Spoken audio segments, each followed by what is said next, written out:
I started doing these daily devotionals in approximately 2016-ish. It was a discipleship group, so we only thing we did was actually share it amongst the group members through the Group Me app, and then it eventually evolved to me sharing it on Facebook, all in the written form, and then eventually I started to share it in video form after being convicted to do so. After one Sunday, when the pastor at the time shared that the harvest was plentiful and the workers are few. And so I took these daily devotionals, put them in video form because I knew the reach was even more than just sharing it amongst my Facebook friends. I point that out to say that for that amount of time, up until this year, 2025, I focus on one chapter a day. And that always seemed not completely right because so much happens in one chapter. How can I completely share my thoughts from one chapter? Sometimes it's possible. Sometimes chapters are pretty short, but take that back.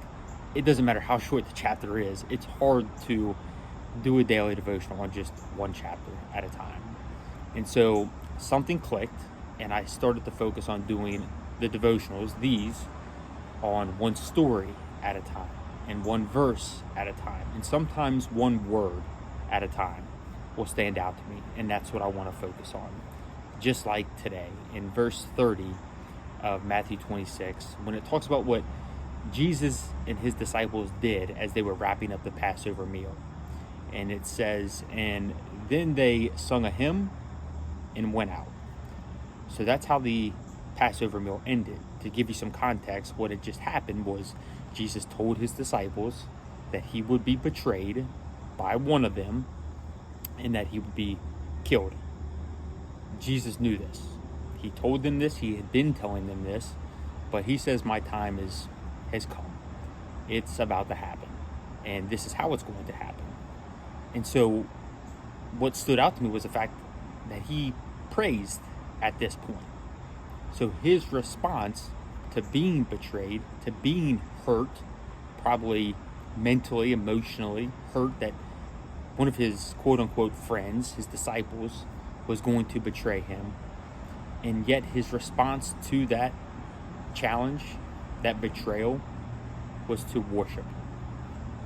How do you respond when you are going through a trial, a challenge, a storm, a time when you've been hurt, whether physically, mentally, emotionally, spiritually harmed?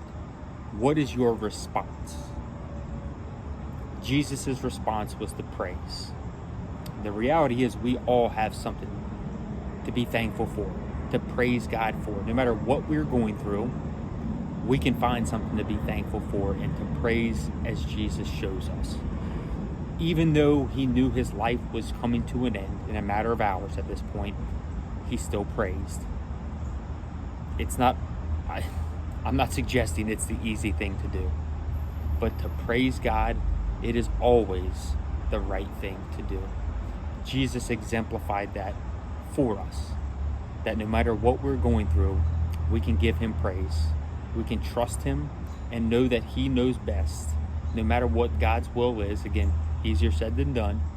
But if we follow Jesus' example, we too can go through a storm, knowing that we're going to come out on the other side with him for eternity. So whether it ends here, well, it will end here for all of us, right, at some point. But regardless of what you're going through right now, just know that it will end well for those who put their hope and faith in him. Jesus knew that.